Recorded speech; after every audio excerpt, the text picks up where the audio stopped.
This is CounselCast, part of the Legal Talk Network, and I'm your host, Karin Conroy. When you face a complex case outside your expertise, you bring in a co-counsel for next-level results. When you want to engage, expand, and elevate your firm, you bring in a marketing co-counsel. In this podcast, I bring in marketing experts who each answer one big question to help your firm achieve more. Here's today's guest. I'm Ely Delaney, Follow Up Rockstar System. We do all kinds of fun stuff. You know, the interesting thing for how I got started doing all this stuff was my first company was a web and graphic design agency. And I realized that, knowing how to build websites did not mean you actually knew how to actually get clients. Yeah. And it was all about the relationship. That's actually, I joined a chamber of commerce. My mom was the one that actually recommended that I do that. Yeah. And which is funny because she's not an entrepreneur herself. She was like, have you checked out a chamber of commerce? I'm like, a what? I had no clue what it was. Yeah. But that's how I actually started my first company. And I grew that from out of my dining room by myself to opening up an office. I had 5 employees, closing 3 to 5 contracts a week. Nice. We were killing it. We were doing a great job with it. And it was all through networking and about building relationships. And that's how I got started doing all of this stuff. And fast forward, I started figuring out the technology side of how do we build long-term relationships with the people that we meet, but use the tools and technology we have available, because we are human beings. We will drop the ball, we will make mistakes, and we will forget stuff, because that's just it. That's just who we are. Yeah. And so the idea is, how can you use the tools and technology, use the automation, the CRM systems, and the email management, all the gizmos and gadgets that are out there, but still have a feel of that you actually do care about your clients, because you should. Yes. That's where that really comes into play.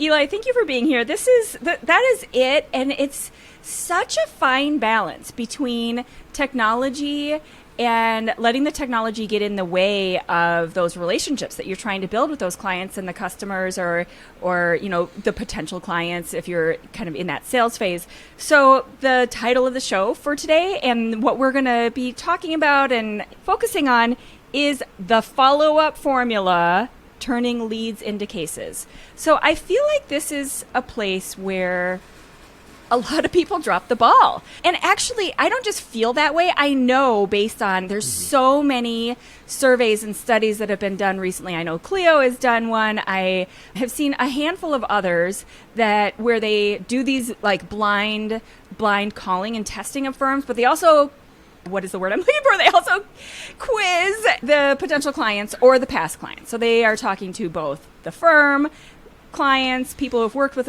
and the thing that keeps coming up over and over is so basic and seemingly simple that number one, firms aren't answering the phone. Number two, they aren't getting back to them within 3 days. And then number three, once they do hire them, which seems crazy, like why would you hire a firm that doesn't even return your call? But once finally they find a firm that does, they have no idea where their case stands. They have no idea what's going on. They're feeling really insecure about whatever their issue and problem is. And on top of that, they're adding a layer of insecurity about their relationship with that firm. And these things seem so obvious to me, right? Yep. Yeah. Okay, so where do we start with all of this? Like, how do we make it better?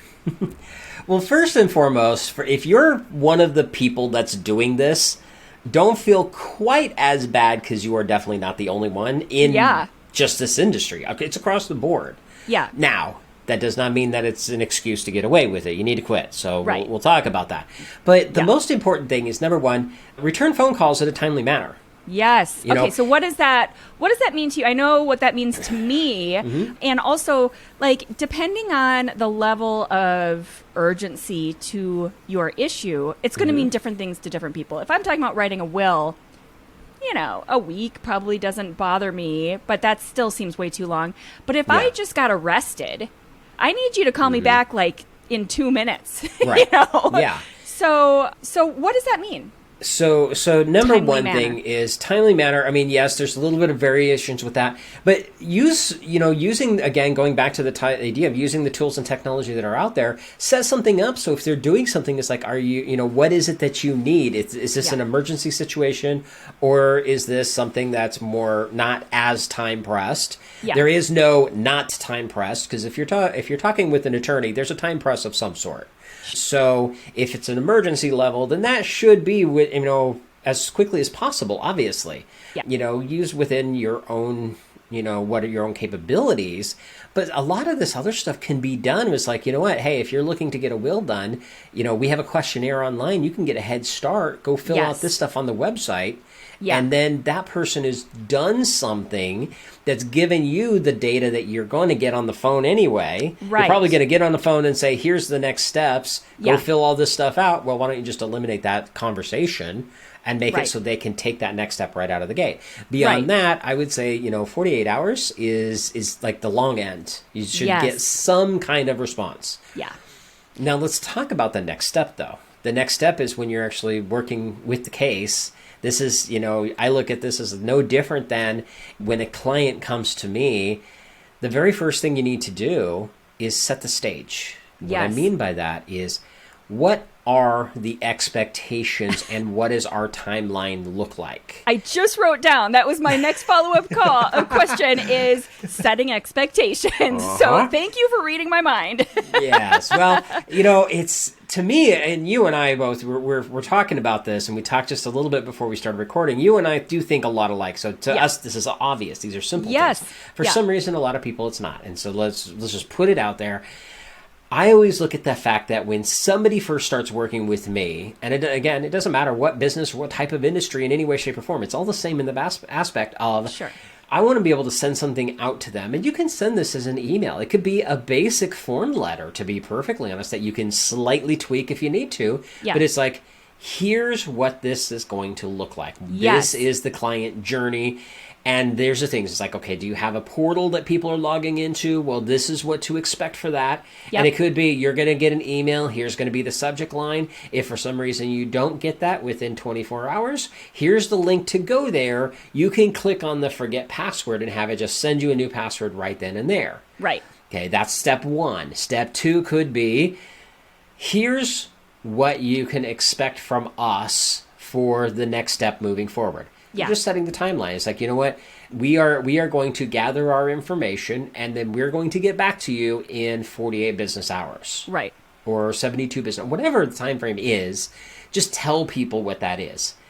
Do you recommend, just to back up one step, setting expectations even before this step, but even before they've hired you? So even when we were talking about that initial call, because I have that on my own, where I say, listen, I'm not going to call you back on a weekend. This is, I'm not doing brain surgery. You don't need to, need to talk to me on a Saturday. Yep. And so this is what you can expect. Thank you for your, inquiry and your information.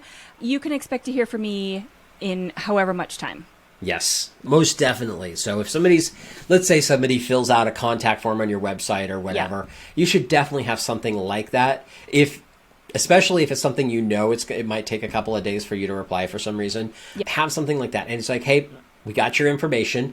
It's generally, we are in and out, say they're in and out working on cases. So with that said, it might take us 48 hours to get back to you. We definitely, the next business day. Yeah. We will get back to you. Always set that. That way people know they don't expect to, 2 a.m. on a Saturday night when they were out drinking or whatever. Right. Definitely across the board, as long as you're transparent up front. Yes. And communication is the key. That really is. Yeah. And this goes across the entire journey from the very first communication all the way through the end of everything and after. Yeah. Communication is the key. It's like, if I know it's going to take 2 weeks for you to take care of this thing for me. Yep. I may not like it, but you set the stage. You set the expectation. And that's where most people drop the ball. Yes. Yeah. And okay, so you've set that expectation. You made the call. They've now hired you. You're doing that initial kind of introduction and laying the stage for what they can expect next. here's how frequently you can expect to hear about your case. What other kinds of things do you typically put in, whether it's like an initial meeting or an initial email or whatever it is, to lay out those expectations? One of the next step in that initial, what I like to call the onboarding, is going to also be not just what they can expect from me, but what do I expect from them? Oh, that's good. That's critical. That's the piece most people honestly miss. And that right there is like key. That is the most important piece, because you need to know we're going into this relationship, and here's the things that I'm going to need from you, and here's the time frame I'm going to need those in, and I can't do my job if you don't do those. Yes. So, it used to be the time where I would, back in the day with my web design agency, it was hilarious. I'd have people where I'm like, okay, here's what we need from you, blah, blah, blah. And they're like, it'd take forever for them to get me the stuff I needed. And then they would ignore you. They would just ignore me. 4 or 5 calls later, all the different things. And then they would give it to me. And then like the next day, so when am I going to get to see something? Yes. You are singing to the choir, my friend. Yeah. So, or the other version of that story is they ignore you, and you're dealing with kind of like someone who's sort of a midpoint in the firm, and they ignore your emails for. I've had this happen where they've ignored my emails for like a solid year, and all of a sudden, one of the partners comes to them and says, "Whatever happened to the website?" And they're like, oh no. So then the emails come to me, and it's like, no. Yeah. You got to get back in the calendar. Like, you have lost your spot. And so the thing that I started to say is whether you have a policy about that. Like, how are we going to communicate together? For example, I have a policy about phone calls and how we communicate. So 90% of our work is done by email and within our systems, because it's better for our whole team that way. Yep. If you are just going to randomly call me in the middle of a Tuesday when I may be recording a podcast, I'm not going to answer the phone. I will have I have a receptionist service. They are human, and I want to get into that. I'm going to make a little bookmark note there. You will get a human. You will have someone talk to you where, they will schedule a call. But I make a policy of all of my calls and meetings are scheduled, because this is the way the world works. Yes. And if I just randomly sit here and answer random phone calls all day, nothing gets done. Yeah.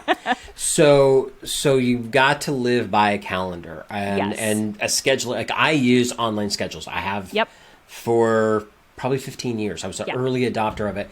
And that was one of the most amazing things in the world. Literally, the day that I got it set up and started working, that next week it saved me 5 hours of back and forth conversation. Yes. It's just the time zone thing alone is a game changer. Yeah. Because I can't tell you how many times, and probably for you too, that gets messed up. People like reverse the time zones, and they're not there, and then, shoot, I'm sorry. Gosh, I could not agree more. Yeah. And literally, like, I mean, it just blows me away, because we used to have that conversation before they were common. It used to be you send an email. It's like, hey, let's chat. How does Thursday work? They come back. Thursday doesn't work. How about Friday? Well, Friday morning would work for me, and they come back. No, Friday morning doesn't work, but how about Friday afternoon? Eventually, you end up having so many conversations back and forth. You just pick up the phone in order to schedule a time to have a phone call. Right. Yeah, right. and the logic of that is like perplexing. There's no logic. Exactly. And so going into a calendaring system, and now it's like, if you want to talk to me, you got to book on my calendar, plain and simple. And you will have some resistance to that. It's funny, because I had one client who actually came to me. She's like, well, we need to get on a call and talk about this. And it was actually the client's assistant that was doing this, and she thought she was powerful, and she wasn't. She was not helping her case in any way, shape, or form. Yeah. And I was like, here's a link to my calendar.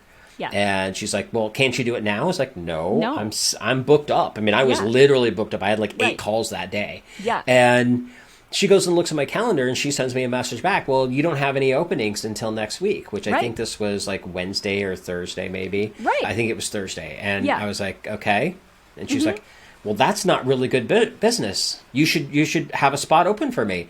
And I was like, so you're telling me that I should floating bump somebody? I should just pick up the phone and call somebody and say, we can't meet today, even though you took the time to use my calendar and schedule in advance. Probably weeks ago. Yeah, weeks ago. Yeah. Because this person thinks they're more important than you. Is that what you're saying? Right. Next thing I know, I had a booking for Monday. Exactly. Yeah. Well, and it's like, I'm sorry that your lack of planning constitutes an emergency. It does not constitute an emergency on my part. I have planned my day. And the people who have co-planned their days with me, I'm not going to disrespect their planning. And your lack of planning is not my emergency. It's just not. And that definitely that is why the calendar is so important, because it's like none of this back and forth stuff. Yeah. It's like, here's my schedule, go grab a spot, and it's cool, it's casual. It's like, here's my calendar, just go grab a spot, whatever works for you. Yeah. And if something really doesn't work, we can have a conversation, maybe see if we can slide it out. The answer may still be no, but you give it a try. Now, here's the critical piece that most people miss, though. When you're setting up your calendar, and there's a billion different calendar systems out there that you could use, you need to take the time to set up the reminders properly. Oh, okay? Yeah. This is where most people screw things up. Okay, what are your tips for this? So, first and foremost, don't make it look like a boring, booking confirmed, air quotes there. Yeah. Make it like, hey there, we're locked in for Monday, 2 p.m. Pacific time. Just wanted to let you know, here's how this is going to work. For me, I'm on Zoom all the time, so it's like, here's your Zoom link. Yeah. Try to jump in just a couple of minutes early. That way we're not late and we can get as much time as we can in the hour that we have. Yeah. If anything happens, here's how you can reschedule. By the way, please do me a favor and shoot me a text at this number just letting me know about you rescheduling. I'm trying to get them more engaged by doing that, by the way. Yeah. And then here's what you need to have prepared for our conversation. Nice. That's good. That's really good. And you set you're setting the stage. All of this is a performance. It's all a stage. And you want to set it so they know exactly what's going on, what to expect, what's expected of them. We're always putting that in play. What's expected of them. Because if they drop the ball, you can say, well, you didn't pay attention. Right. But it's also, let's say that this is a inquiry call. Like they haven't quite hired you. This is also a test. So you can see, and I have a sequence. I don't just provide my phone number on my website. I have them go through, kind of inquiry, very simple questionnaire. Right. And it's a test to see what kind of a client are you going to be. Yep. And if you won't even do that and you're like, I am too important to fill out your questionnaire, which probably takes less than a minute, then I only see red flags. I don't foresee that this is going to be a great relationship. That's so perfect. Maybe you fill out the questionnaire, but then you show up to the call unprepared. Once again, red flags. So this is like your filtering system to tell whether these are going to be good clients too. Yeah. And this is a really important part of your sales process as well. And so maybe you decide down the road, I've seen a bunch of red flags, but you still want to hire them. Then you have that added pain tax, where it's like, okay, I have decided I am going to help this person, but I have seen the following 4 red flags. So my rate is going to go up by X. Yes. Yeah. I've actually... I'll talk on a couple things with that, but we'll start with the fun part, because I know you'll get a kick out of this. With my design agency back in the day, I actually had a line item for dealing with stupid people. Yep. And there, I didn't even hide it. Yeah. And they would pay it? They would pay it. I only had to use it once. And I told him up front, I'm like, if I'm going to have to do this in this situation, because he was bringing somebody else in that I knew, and I knew the guy was not a very good person to work with. And I'm like, if I'm going to do this, I'm going to have to do it. I'm going to have to charge you for dealing with stupid people. And he was like, just whatever, do it, fine.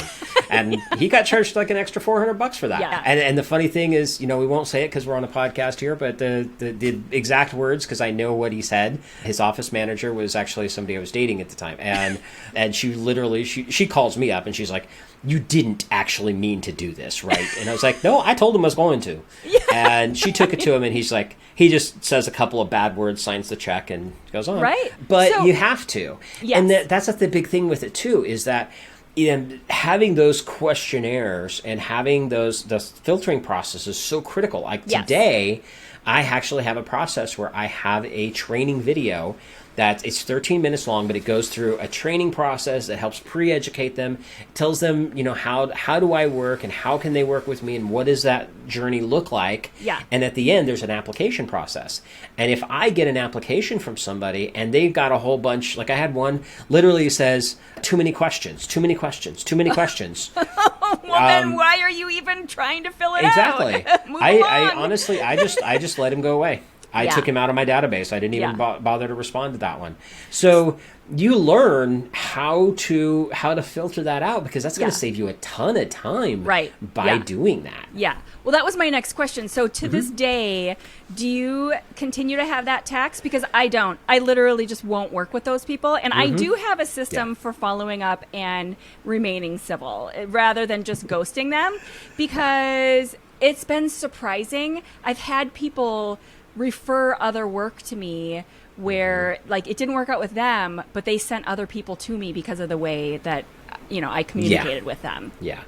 I have not needed to use the stupid people tax for a very, very, very long time. Right. Because you just filter them out, right? I filter them out. Yeah, I get same. them. I get them out from the get go. Yeah. I've gotten better at asking the right questions Yes. to let them raise the ugly heads right up front. So I'm like, okay, yeah, this is not going to work. Yeah. And I have some people that they're going to want one thing, and I know they're basically going to want one-on-one service for a group coaching type of process, and I'm like, that ain't going to work here. Right. It's like, you got this choice, and that's how much it's going to cost to do that, but they're like, well, I got this much money. It's like, okay, then you're going to go goodbye. here. And it's goodbye, yeah. Right. And some people, I've actually sent them messages, and I'm like, you know what, I am honestly, based on where we are and where you are, I honestly don't know that we're going to be a good fit for you. Right. If you want to see how we might be able to help you out, might be able to kind of get you in the right direction, here's a link to my books on Amazon.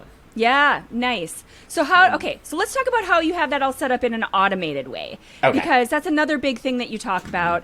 And Yes. I have this set up because if I had to respond and from scratch draft each of those messages, I wouldn't, and it wouldn't be Yes. as good. And so I've done it once, and I did it really good once, and then you keep that stuff. Yep. So talk about your system and of automation for that. Okay, so first and foremost, I'm going to tell you have to put the work in. Yes. Okay? Yeah, do it well. Do it well, but Yeah. do it once. Right. It's, I saw somebody that actually used the analogy, and I think it's appropriate for entertainment purposes. Would you rather spend 30 days in prison or the rest of your life in prison? And you look at that, and when they said that, I had to laugh because it's just like, it just made sense in the way it is. Like, are you willing to work really, really hard? Yeah. And do all the gunky stuff you don't want to do, because a Yep. lot of people hate dealing with the tech side. They hate having to write emails, all that Yep. kind of stuff. For me, I love it, but Yeah. most people don't. For me, somebody comes to me and says, let's talk about bookkeeping. It's like, keep me away from that. Gross. Yeah. So if you're willing to put the work in once, Yes. and then have it just work for you forever, Yep. that's where the magic really is. And so what you want to do is step one is open up, I'm a big fan of Google, so we put up Yes. Google Docs. Yes. And start writing your email. Stop and think about, okay, I have this type of client coming on board. Right. And this is what we're going to do. And you can look at the emails you've already written. Yep. And pull from that. And then you create a template, and you book big old spots of where the fill in the blank stuff goes. Yep. And step one is just save that as a document in Google. Right. And do that with everything. The cool thing is, worst case scenario, if you don't use all the fancy tools and technology, you can literally open up that Google Doc, copy, paste, fill in the blanks, send. Right. Instead of spending 15 minutes writing an email, you just spent 1 minute. Right. Okay. But there are tools where you don't have to do that. Yeah. That's the ghetto way to do it. And I don't like doing it that way, but that's a good way to start if you're just, and you have to do that step anyway. Right. I always recommend opening up, do it in Google Docs, write the doc, proofread it, all the things you need to do there. Whatever software you have, don't try to rate in the software. Yeah. It will confuse you. It will frustrate you. Something will glitch on the internet, and you'll spend 15 minutes writing it, and you'll lose it, and then you'll be annoyed, and you'll never go back again, because I cannot tell you how many times I've heard that. Yes. But if you were to turn around and just write this stuff up, and then go say, okay, So let's go to calendar. We'll use that as an example. The first booking is an email saying, hey, thank you so much. I look forward to our call. Here's how this is going to work. Here's what you can expect from me. Here's what I need from you ahead of time. Don't forget that. Yeah. Save that first. Now, the next thing, 24 to 48 hours before the event, before the call, you should send another reminder. Hey, by the way, just a reminder of our call this time, this day, this is how we're going to meet. And here's the stuff I need from you. So don't forget, we need to have all that stuff together in order to make this work. Right. By the way, if you have any questions, you need to cancel or anything, here's my assistant's phone number. Go call, call them, let us know. Or, I always have it so they can reschedule, but I like to have them personally tell me why they rescheduled. Yes. Because it shows accountability. Right. When somebody messages me and says scheduling conflict, right, that just means that they basically said, I didn't feel like getting on the call with you today, and I'm or gonna go do something else came up, and and I am going to prioritize that over you, which that's kind of a crappy thing to do too. Exactly. So, or I'm just really disorganized. Yeah. And so all the way around, it's a red flag. Right.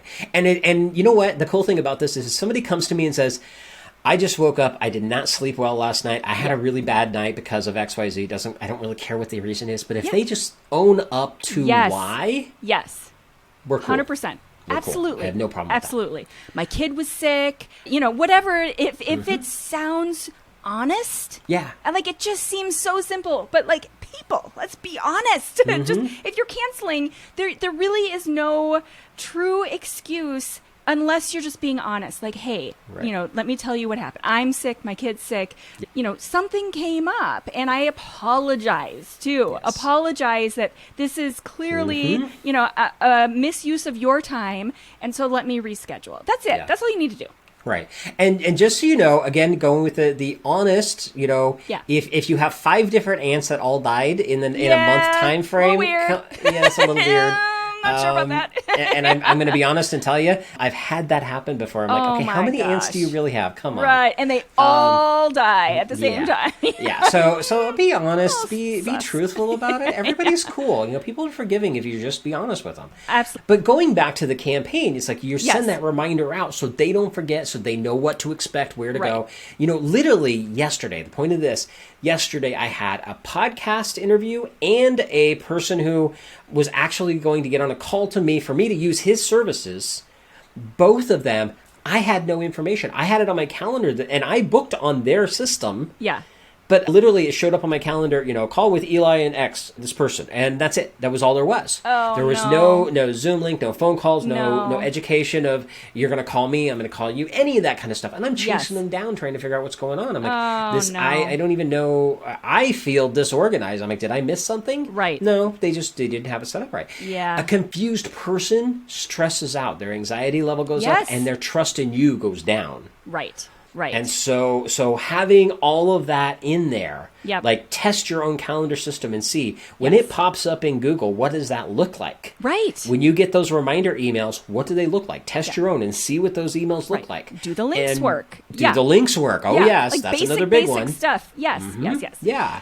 But you're spending, like you're saying, that first, 30 days in jail instead of the rest of your life or whatever. We're spending the 30 days, we're putting in the time, we're figuring out the sequence. And obviously the sequence is going to be different for everyone depending on, so for you and I, let's pretend we have a sequence to follow up on like an inquiry potential sale kind of project kind of. My follow-up with that, after that call is going to be much different than a follow-up of a potential legal client. And from one law firm to the next, that's going to be different as well, depending on, once again, we're going back to the urgency of that kind of case. Right. So figure that out. What makes the most sense?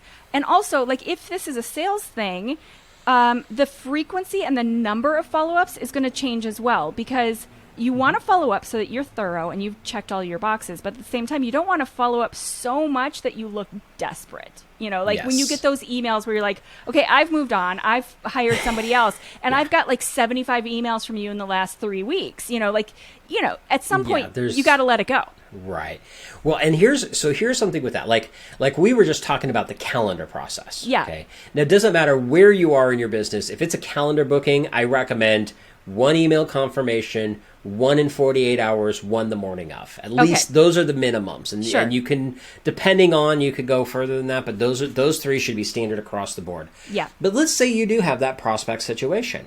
First and foremost, how did they come in and what was the scenario? That should change based on that need. And so, like for me, if somebody comes into like a checklist, which is one of the things I like to use as a lead generation process. Sure. It's like if you're going to hire me or hire somebody to do XYZ, here's the questions you need to ask them first. Yeah. Which, by the way, for attorneys, it's very simple, it's easy to put together, and it's really powerful. And it's important. It's very important. 2 or 3 things. Like, what are the 10 things you need to know before hiring a divorce attorney? Yes. Okay, if somebody's looking for a divorce attorney, they're downloading that puppy, okay? Exactly. But then what you want to do is you want to start off with getting them engaged with that. It's like, hey, by the way, did you read this thing on page 2 on step number 3? Right. This is important. This is something you need to know. And when you're ready, we're here for you. Here's how you can book a call with us. Yep. Now, you notice the way that I said that was not pitchy. Yes. It was almost like an afterthought. It's like, hey, this is a really important bit of information you need to know. Doesn't matter if you hire us or hire somebody else, but you need to know this. Which, of course, by the way, when you ask the questions, your answers should be the answers you put in there. Because then when they talk to somebody else and their answer is different, they're going to go like, oh, that person seems a little sketchy. So, you put in the questions, you put your own answers of how you would answer that question if somebody came to you with it. Now that prospect is more educated. And now you're getting them to read the questions, know the answers to the questions. You can actually even put in like case studies, if you're allowed to do that, of people that you helped. Yeah. And then it's just, hey, you know what? We're here for you when you're ready. Here's the next step. Yeah. And a note on the case studies, it's not important to use the names. So you can can talk about a case study in whatever way is appropriate for your practice area without using names, but still talking about successes and results that you've had. You can find a way to do that in a professional, private way. Yeah, and there's all kinds of fun ways you can do it. I will do it all the time. I'm like, okay, so I have what I call the magic script email that I use for people, and I give it out for free to a lot of people. And I'll say this. I'm like, here's a great thing about this. When I first actually started helping clients with this, I had a client, we used this particular script. We had 3 emails, so it was 3 emails, but this was the first one. I'm giving the first one to you. She sent this out. She sends it out on a Monday. Tuesday morning, I get an email that says, hey, by the way, we need to shut this campaign down. I'm like, okay, what's wrong? I call her. I'm picking up the phone, freaking out. What's going on? What's wrong? She goes, everybody replied. I'm like, everybody replied. She goes, everybody replied. Sure enough, her calendar was booked for the next month. Nice. She made over $12,000 by the end of the week. That's awesome. In sales. By the way, the email had no pitch, no sales of any sort in it. It was just hey, I dropped the ball. I'm really sorry. I want to catch up with you. What have you been up to? That's really the gist of it. Nice. Okay? Nice. Now, you notice how I just did that. I shared the story. I shared the examples. I even shared some facts, but I did not say who this person was. Right. Exactly. So there's a case study. Yeah, there's a case study example of it. Yeah. So, use what makes sense for you, your business, your industry, and everything. But sharing that kind of stuff comes from a place of, see, this stuff really does work. And here's an example of that. Yes. Not, I am super awesome and you need to pay me money now. Yeah. Because that's the gate a lot of people go out of. And it's just so like... gross. It and it makes comes people across feel really squirmy. spammy. Yeah, it's bad.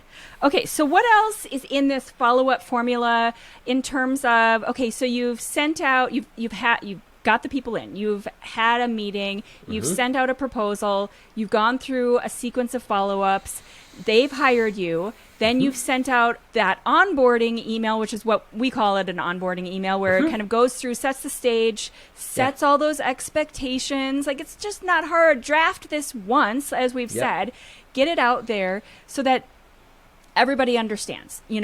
Everybody understands that when they work with me, it's probably going to be mostly by email. Not everybody works that way. A lot of lawyers, it's going to be mostly by phone. But just explain that instead of expecting people to read your mind.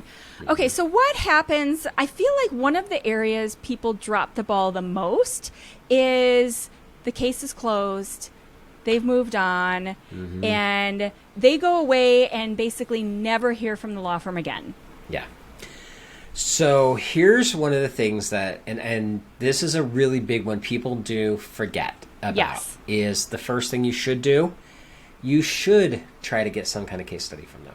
Yes. Get a testimonial. Get their permission. So if Google it's review. legal, At the get very a least, Google a Google review. review. Yeah. I mean, that's at minimum. You could do that and just like, hey, I really appreciate you and you being client and trusting me with this case.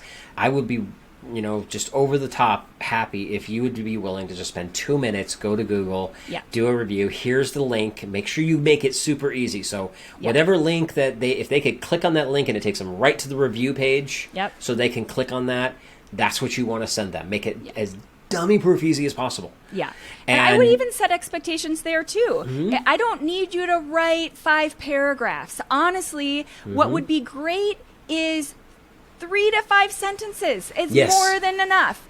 Because I have seen, we put a lot of testimonials and reviews on client sites, and I have seen people who, they were so happy to work with this firm, and it really did things in their lives that changed their lives and blah, blah, blah, blah. And their reviews go on and on and on. And we've all seen these reviews, even on Amazon. It's like, okay, it's a pair of socks. I don't need 5 paragraphs. I get it. It's a great pair of socks. Yeah. So you don't need to, it doesn't need to be like that.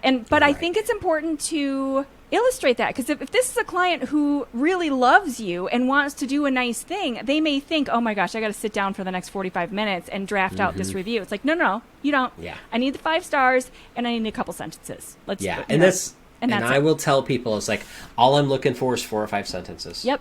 Yeah. That's and go with that. Now, if they go longer, let them. Yeah, whatever. Let them have fun. Yeah, Because especially in your industry with this kind of situation, it's like, you get somebody who's going to tell a story. Sure. That's going to be much more powerful. But don't, set the expectations. Like, it doesn't have to be long. 4 or 5 sentences is all we need. Exactly. And then again, come back to that appreciation of, this would mean the world to me. Yes. This super would mean important. so much to me. Yeah.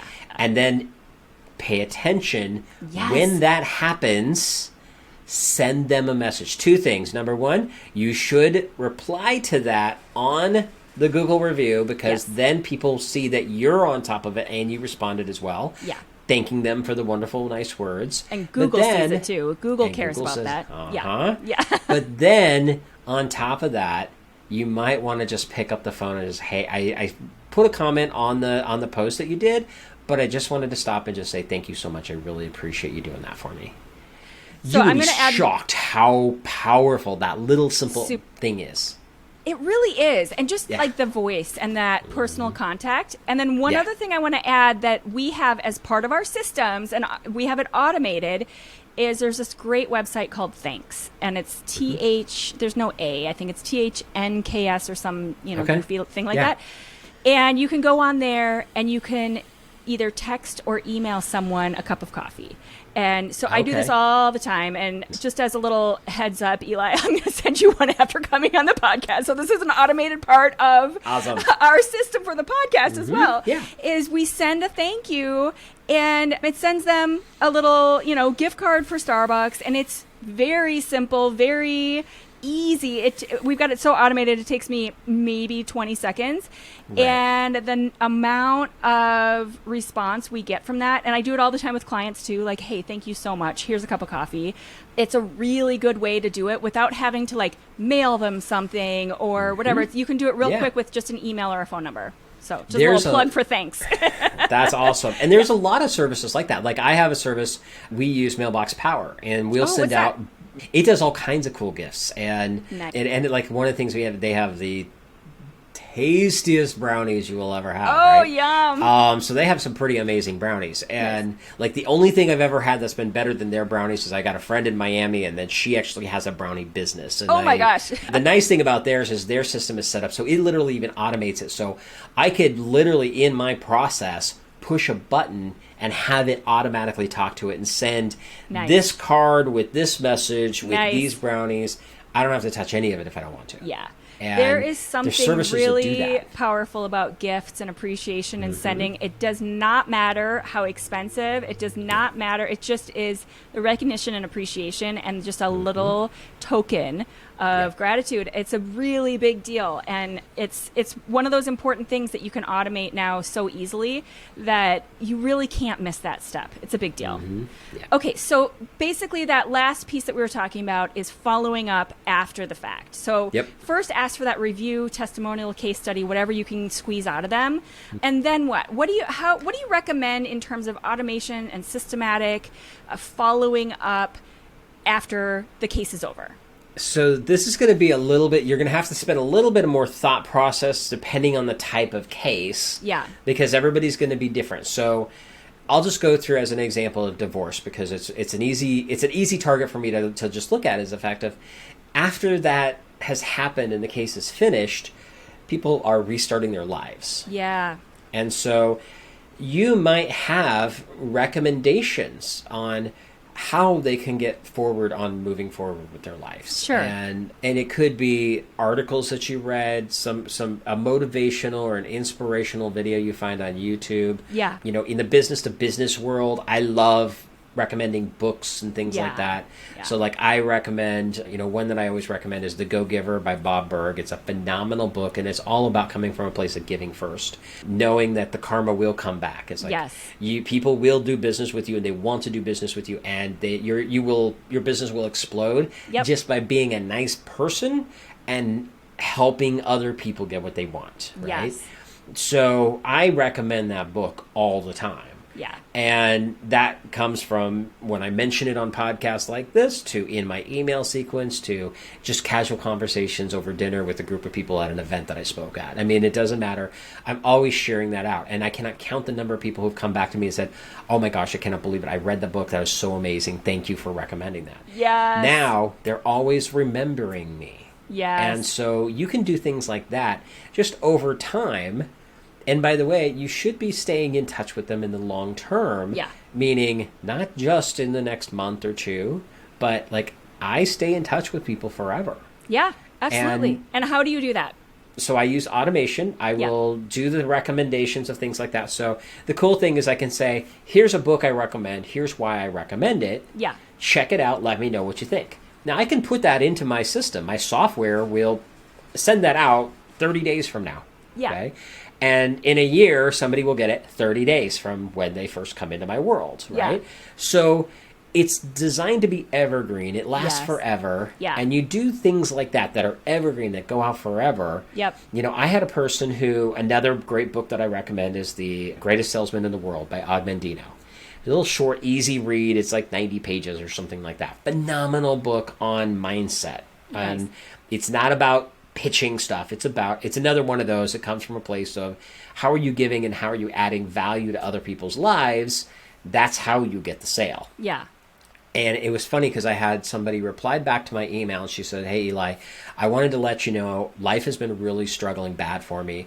I was about ready to just throw in the towel and go get a job and just quit my business, give up on it. And, she's been a photographer for almost 30 years. Oh my gosh. And she was really struggling with it. And she sends me this email. She goes, I got this on Thursday. I bought the book and I read it over the weekend. And I have to tell you, I cannot believe how much it's changed my attitude. I feel so much better. You just saved my business. Yeah. That's and amazing. I mean, that gets, you get, goosebumps. Your hair stands on end, right? Yeah. But here's the funny thing about that. Not only was I excited about the fact that I was able to help her and, help make a change in her life, but I wrote that email 6 years before she got it. That's so cool. That's amazing. Yeah. But she happened to get it at the right time when she needed it. Yeah. And it helped change her life. Yes. You can do stuff like this. Yes. Do you recommend newsletters? I mean, we use a newsletter, but do you kind of have that as part of your automation process as well? I don't. Okay. Nobody really likes newsletters. Yeah. Now, here's the thing. You could use the content instead of a newsletter, which is boring and stuffy. Nobody reads them. Nobody wants them. Right. But if you were to go through and just send an email, and this is the fun thing that makes it even better, is instead of a big fancy newsletter, you're just going to hey, by the way, here's something kind of cool you might want to check out. Here's a trick or here's a tip. Make it very simple. No fancy graphics. None of that kind of stuff. Yeah. Just just like that, and then make it evergreen. Yeah. Now, if you want to have a monthly newsletter or something like that on top of it, that's cool. But the newsletter gets ignored because it's a newsletter. Yeah. Nobody cares or wants to read a newsletter. Yeah. But if I get a message from you, yeah, I am more I likely feel to go, oh, okay, what has she got for me today? Right. Right. And that's where the magic really comes, which, by the way, leads me to another really simple thing. You don't have to spend a lot of time on this. Your email can literally be, you could send this like 6 months down the road and just say, hey, it's been a while since we talked last. I just really wanted to just check in and see how you're doing. Yeah. And you can get that all set up as an automated thing where you draft it and you have it set up to automatically set on a certain sequence. And so it looks very personal, but it's not. So, and so my running joke is that my system is set up and automated, so I could literally go outside and get hit by a bus today and sell you stuff for 3 more years. Nice. You wouldn't even know. It just happens. And the great thing is people are like, well, what about the 6-year person? I was like, oh yeah, when you get to the end, you just loop it to the beginning because nobody remembers what you did 3 years ago. An email they got from you 6 years ago. Exactly. Chances are she already got that email once, but she just wasn't ready for it the first time. Exactly. That's okay. I still helped her. All right, so all of your awesome mentions of the books slide as a good segue into the book review. So it is time for the book review. We have an awesome section of the website, if you haven't already checked it out, where all of our guests have recommended a book, and they're all pretty much business books related to the topics that we were talking about on that show for that episode. So definitely check that out. There's some really cool ones that I had never heard of, and I'm a really big avid reader. Okay, so Eli, that's the intro for the book review section. What is the book that you are going to add to our library today? This is one that most people don't know it exists. It's not known popularly in the mass market by any means. It's Me, Inc. by Gene Simmons. Oh, that is a different one for sure. Uh-huh. All right, so tell me why. Okay, so first off, most people, if they know who Gene Simmons is, he's from Kiss, right? Yeah. The music group. Hard rock. They don't realize, they don't realize how much of a amazing business person he is. Oh, that is not the first thing most people are going to think of. No, most people think of the womanizer from the 70s and 80s with the forked tongue and the makeup and all that kind of stuff. Yeah. He was the idea guy behind all the stuff they did and all the franchising that they did where you saw it had Kiss lunchboxes and all the different things, right? Yeah. He was the mastermind behind it. Oh, wow. This particular book, and it's another one that another reason I love it is it's an easy read. So it's like for people that say, well, I'm not really much of a reader. It's okay. It'll only take a couple hours. Okay. If you just dedicate a couple hours on a weekend, it won't really take you that long. I'm a slow reader. I mean, I read a lot, but I read slowly. Yeah. I never have gotten fast, and I think I still read the whole thing in like 3 hours. Nice. It is designed to talk about your personal brand and what it takes to stand out in the ground. And that's what Me, Inc. is. Think of yourself as a corporation, as a business, and what you can do to stand out from everybody else. And he talks about like his story of coming to America because he wasn't from America originally, the things that he did in order to fit in, to be able to be accepted and go above and beyond and create this powerhouse that he has become over time. It was, for me, it's like, he is like the epitome of like one of the top capitalists in the world. Yeah. And that just show coming from nothing to creating an enterprise all about image. Yeah, I was going to say that it sounds like it may be a departure from what we were talking about, but I really don't think it is because at the end of the day, all of this automation and the follow-up and everything we're talking about, it still has to have you front and center. So it still has to have that personal touch. I briefly mentioned my own receptionist service, and the reason I don't just have calls go into voicemail is we all know that doesn't work. People get really frustrated, and even if it's a receptionist that leads them to my voicemail, it's a totally different experience. They feel okay, they're happy, but oftentimes the receptionist also has access to my Calendly, and so they can set up a scheduled appointment, but there's a human person there is the point I'm making. And so it's a totally different feel, and that's all it comes down to. And so that feel of you being there and interacting with all that follow-up is different than if it's just too automated and like there's no human there. So that's a really important point about all of this stuff we're talking about. Yeah. Human touch is so critical. That's one reason why I'm not a big fan of a newsletter, because a person doesn't generally do a newsletter. Yeah. A company does. Yeah. People aren't buying from the company. Nobody cares about the organization. Nobody cares about the company. Right. What they care about is the person. I always say this, like, how many realtors do you know? Yeah. You know, most of us can say, you know, anywhere between 5 and 500 sometimes. Right. I know a lot of realtors. Yeah, me too. And the funny thing is that when you ask that question, I'm like, how many realtors do you know? And people go across the board with it. And they might say 100. You know, people who really network and know a lot of people, they might say 100. I'm like, okay, if you were selling your house today, how many would you pick from to be the realtor? And there's usually never more than 2. Yeah, exactly. And the reason is because it's the person that makes the difference. My next follow-up question with that is, if they were to switch to a different company, would you care? And they're like, nope. Not at all. Yeah. Right. It's all about the relationship. You can use the tools and technology to leverage that relationship, but that's what it's there. It's a leverage tool. It's not a replacement for human-to-human communication. No, it's to make yourself more available for that communication, not to remove yourself from the equation. Yeah. All right. So, Eli, what is one big takeaway that you'd like people to get from this episode? You know, the biggest takeaway would be come from a place of caring. Yeah. Come from a place that you want people to know you actually care about them. You're not just an ATM. That's kind of like a little soapbox I'm on right now. Quit treating human beings like ATMs. They're not. They're human beings. They have feelings. They care. Yeah. They want to know that you care, because reality is they could hire 100 different attorneys. Yep. What is it that makes you stand out? Mm-hmm. And to be perfectly honest, your track record is the second thing that they look at. The first thing is, do they feel like you actually care about them? Right. Well, and this one little point I'm going to make without spending too much time on this, but this is what you lead with on your website. This is your first impression. Yes. So showing that you care about them is not a picture of a skyline. It is not a picture of a gavel or columns, and it is not a bunch of dollar signs with all the cases that you won. So it is none of those things. Some of those are important at other parts of your site, but that is not what you lead with. And if you're doing that, you're doing it wrong. Like, I'm just going to be blunt about it. So show that you care, show that you can solve that problem. That's what you lead with. And I'm going to get off my soapbox about that. Yeah, I'm on board. I'm on board with that one.